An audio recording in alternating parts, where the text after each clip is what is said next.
Hello and welcome back. I have Karine Labrosse with me. It's been a while. We have not connected on a podcast. We're super excited to bring back our voice to this channel and keep on sharing everything around the body temple, how to use our body technology as a divine, exquisite vessel that propels us into our creation. And today we'll be diving into the theme of exactly this, how to be an allyship with our body to inspire our life, relationships, and creations. And Karine, hi again. I'm so happy to be here with you. It's always a pleasure to have these conversations around the body, creation, life, authenticity. I'm really happy to be here. Yes, thanks you everybody for listening. I've had many comments lately of random people, even on the street, telling me that they have been listening to the podcast, and it's a pleasure to receive your feedbacks. If you have any feedbacks, just put them in comments. We are always here co-creating with what inspires you, but also what propels you on your path, on the path of transformation and on your path as a creator to upgrade and keep upgrading your life into your calling, into your soul-led path. All right. So, Karine, the mic is yours. Waiting for your sincere questions, and we'll flow with that. Yes, let's start with that. I I'm personally in a transitional period. I know you are too, and I feel like a lot of people are living that transition right now, from the old to the new. And sometimes we don't really know how to navigate that. So we were discussing a bit before, like how can we use the body temple as an ally for those periods? Yeah, I mean, the first keyword that comes, and you probably heard me say this quite often, is the keyword of intimacy. For Mm. me, it all stems from our life as a creator, stems from an intimate connection with our body, but with God. And one does not go without the other. So there's spirituality, there's physicality, there's God, there's the body itself. So intimacy with God, intimacy with our body, and the bridge between the two is really, really what supports us for all our life, but mainly in periods of transformation and transitions, because it gives us trust. It makes us remember that there's a field that's bigger than us, that is encoded with trust. And when we disconnect from intimacy, we actually give power to our mind and to the fears of the mind, to our programming, to our conditioning, and we our faith starts dropping.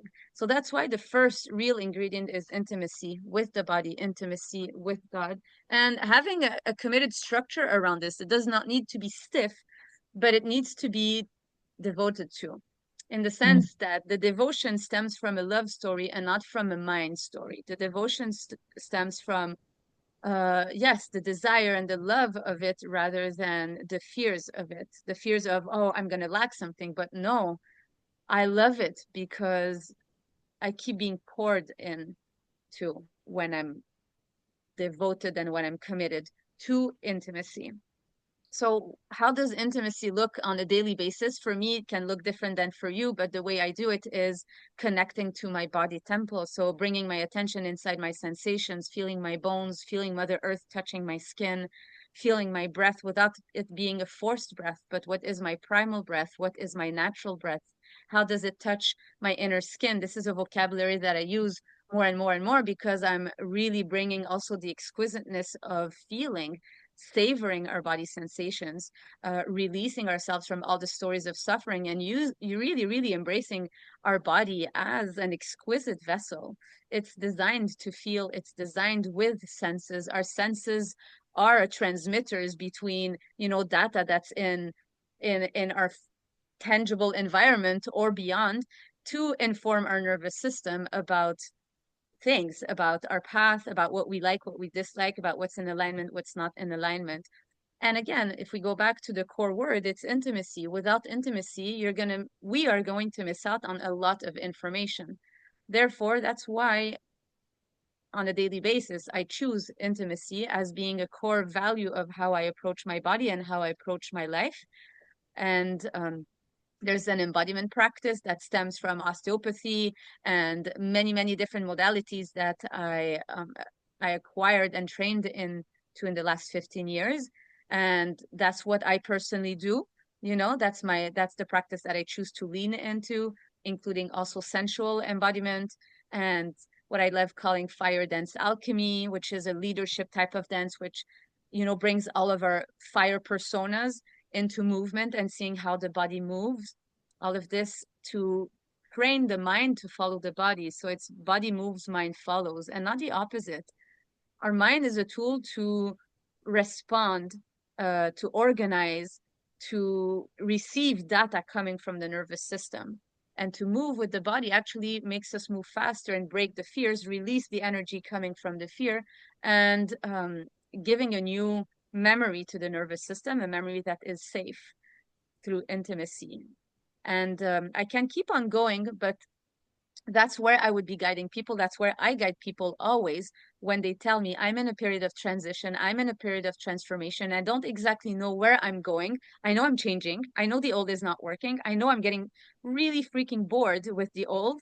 It's a box that's too small for me. I want to expand, but I have no freaking clue where I'm going. I'm like, okay, cool.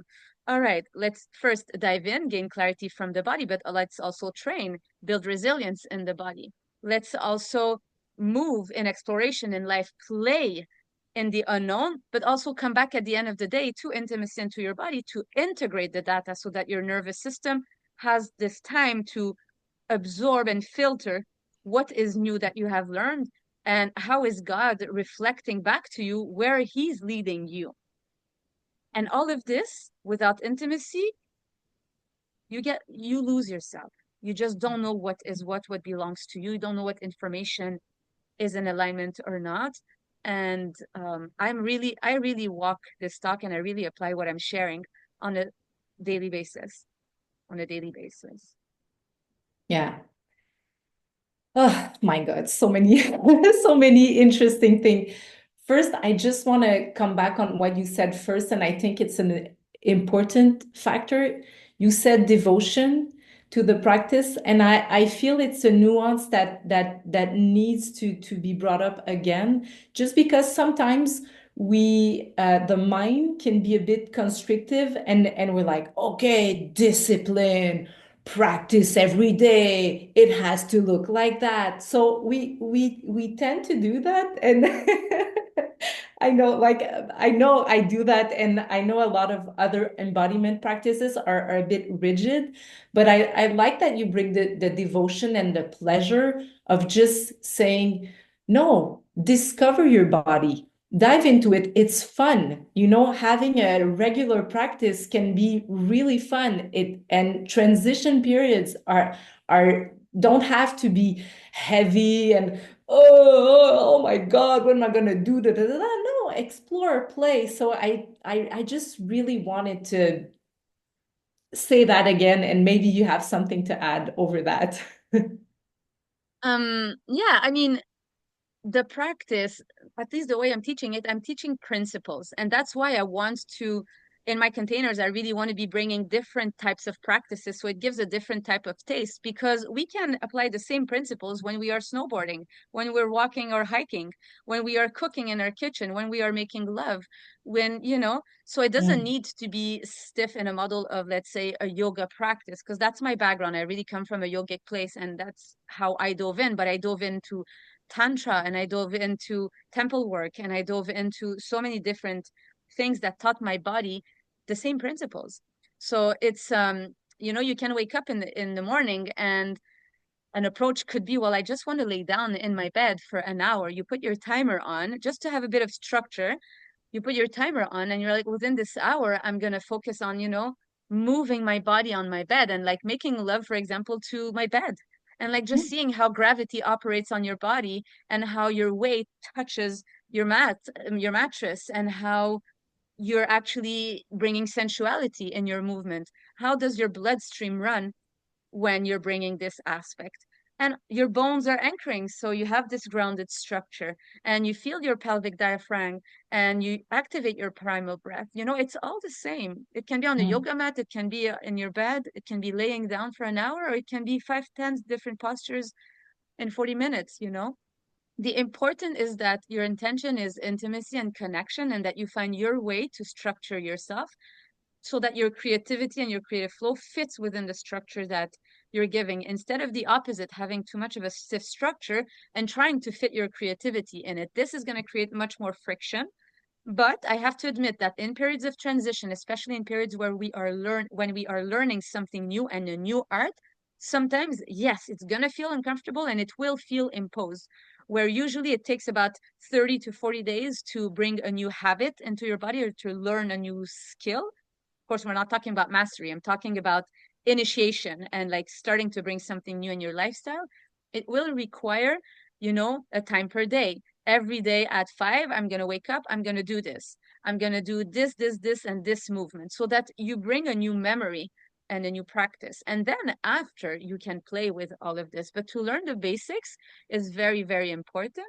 And then you can flow and you can create with this. So finding the right point between super, super strict discipline and like, which is, let's say, I'm going to say the masculine structure, or super, super flowy structure, which is creativity and flow, which is very feminine. And what's the middle point where both are communicating to each other? Yeah, yeah, I like that. Another thing that I like that you said before, um, you talked about the body leading, and I would like to hear more about that because I feel that we sometimes tend to lead from the mind, say, okay, this is how I want things to be, and this is how I imagine my life, or as a creator, like we project things. But when you take it from the other perspective, say, okay, how do I move into this new creation? Um, it's really another perspective. It is. It's how do I move and how am I being moved? Mm, How am I being moved? And it I can speak into two different things here. How am I being moved is also intimacy with God and the calling, and we receive an intuition and we are letting ourselves be moved by it, meaning that our body moves faster than the mind analyzing or filtering the information, and we're like, I'm being propelled, I'm moving there. And then it creates a totally new playground. That it's super, super juicy to live like this, because you live in curiosity and you receive data and you get to know about who you're becoming, who you are mm, decrystallizing your body so that you give space for the new embodiment to come. And that's how we move in that way. The other thing is body moves, mind follows, is you can, in an embodiment practice, break patterns. So you start moving. Let's say you have your yoga mat or whatever, and you put some music, you let your body move as it's being inspired. It's still receiving, but you're moving and you're breaking patterns, and you let your body surprise you. And it's going to create new neural pathways in the brain. It's going to decrystallize habits of moving. Like, I'm gonna give the example. If you go to a club and like you're just you're mm, just used to move like left and right and bouncing and left and right and like looking back, and like it's just these robotic movements, and obviously there's no judgment on it. But it's, how can we free dance? How can how can we be inspired by dance? How can we let the dance move our body and be curious about how the mind will shift, which is very similar to what I was just saying when we receive intuition, but it's through, let's say, a more grounded structure, which is, okay, well, let me have a practice where I'm going to be moving freely my body with the intention of decrystallizing some patterns in my brain, and seeing what my body will get inspired to do after this. It's going to bring a different quality of clarity in your body. For example, you do this practice for an hour and then you sit down for 10-15 minutes in meditation or journaling, channeling the new information, getting out of the way. You just pour down on paper insights. It's going to tell you where you are being led, also, and which part of your old identity is actually not of service anymore, because it's keeping your energy clogged, therefore your creativity clogged. yeah. So yes, yes. It's really, from my perspective, an like an an interesting way to also look at creation. It really stems from, I like the way you said, like, be moved. And I think it also applies in relationship, because we were talking before about the body being an ally in your life, and also in relationship. Relationship says it all. You know, you are in relationship with someone else, and we are also in relationship with God. But I I feel like sometimes we are in relationship, but like this, not really being touched by the other. And um, yeah, I wanted to hear you about that, because intimacy is for ourselves, yeah, first and foremost, but also with the other. And the more I feel you discover your own relationship with your body, and the more you know yourself, it also really changes the way you enter in relationship with others. Mhm. Um, yeah. 100%. Yes, there's so much to share in this, but first, to be in relationship with yourself is going to be building authenticity, right? And when you enter relationship with somebody else, this is, let's say, a core value, truth, authenticity. It's at the core of relating to somebody else, to not lose yourself in a relationship. And intimacy building with another person is about knowing yourself, but it's also about listening to what's happening in the other person, and not about controlling you being touched by the other, because I really see this often. I am intimate with myself, but the fear of losing myself in somebody else, even if I'm authentic and true to myself, the fear stays there of connecting to some other person. And that's a filter to be dropped. It's the control, and that the control mind, the mind that controls you being touched, because your body will let you know when, if you're being touched by somebody else's energy, if it's in alignment or not. And we have to stay open to the gifts people are here to offer us. And if we keep on, let's say, just having a relationship with ourselves and a relationship with God, which is, let's say, the big yogic path. And I speak because I have experience in this. I stayed 10 years in this yogic path.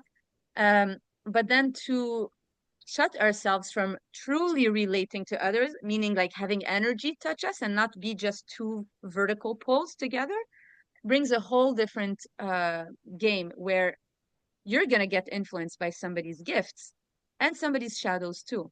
So, how to stay authentic in your filters of like saying yes and no, and trusting yourself enough that when something is in alignment, you say yes to it, you let yourself be touched by this gift and the light of the other. And when something is in the shadow, you kind of like just move a little bit away, but in relationship to also name something, and to stay connected and not just eject yourself out, or just to make an absolute um, diagnostic or conclusion of this energy, to learn to communicate. And communication is part of intimacy when it comes to with other. Of course, there's a deeper communication which is with energy and that, but it requires a lot of training, I would say, for this. But many people who are listening to this podcast or watching this channel are very sensitive people. It's just they have forgotten how to use their body technology to trust their sensitivity and to use the sensitivity as a as their gift, as a tool, as a tool to live as a creator. Um, I'm sharing a few lines here and there, but the theme of relationships is very, very broad. But definitely to build intimacy and to have our body as an ally is going to enhance our relationships and is going to enhance our collaboration, is going to accelerate why two people are actually being brought together by God into their divine potential as co-creators. It's going to clear and clean all the superficial reasons why two people meet and actually come to the core center of, what does intimacy want to create with us, what am I here to learn with you? What's actually the transaction? And these people don't like learning, don't like hearing this, but there is a transaction at a human level of, wow, you're bringing this to the table, I'm bringing this to the table. Let's make a beautiful recipe. But if it's not discussed, if it's not known, then it becomes a very horizontal exchange it's not really going anywhere, and it brings a lot of irritation and frustration when there's no communication, and so it goes, and then we perpetuate crystallizing a relationship that's not in alignment, and 10, 15, 20 years after, we're like, I feel depleted. What's the meaning? Why am I in this again? And like just two robots living together, and that's not the purpose of a relationship. The relationship is here to being our godly selves and keep contributing to the other person's lives and purpose. And that's my meaning, you know? That's the meaning that I bring into this movement, and that's it. If you're here, it means that there's a resonance somewhere Yeah, around this. yeah, for sure. So many interesting topic, and I think our next one should be about relationship because there's so many things to say about that. But if we bring back ourselves to the allyship with the body, I think that's the main key message. Using the body as an ally to navigate life and creation and relationship. It's a tool. It's a tool. You've said it over and over again, but I really want to stress that point. It's so useful when you know how to use your body in efficiency, but also pleasure. So I think both need to be there. Uh, Dancing, yoga, all sorts of embodiment practices. Making Um, love of Making love for pleasure. sure. Yeah. For sure. And especially when we are in these transition periods, I think we need all the tools that we can get. So my invitation is if anybody who's listening want to know more about the upcoming program that's going to start on March 22nd. It's going to be a group and private training, so you can DM us if you're interested. So embodiment practice, transmission from Jen, and great people to also transition with in these. Yes. And also, Yeah. there's also private access and coaching with me included in this. So it's something that's curated to support your personal journey and the intimacy with your body through different modalities, but also working more privately around the creations that you're propelling and the transition that you're going through so that it accelerates your process. Thanks, Karen, for bringing it up. And yes, very eager to serve as many people as they feel called, as it's authentic, as it's true, and it's a genuine calling to come into containers like this and bringing pleasure and joy and fun to activate your body temples and really be this transmission of light, embracing your shadow, but ultimately your transmission of light, and it's here to be enjoyed and appreciated and offered to others and to our planet. Yes. Aho. Thank you so much. Ciao, everybody. Thank you very much. Bye.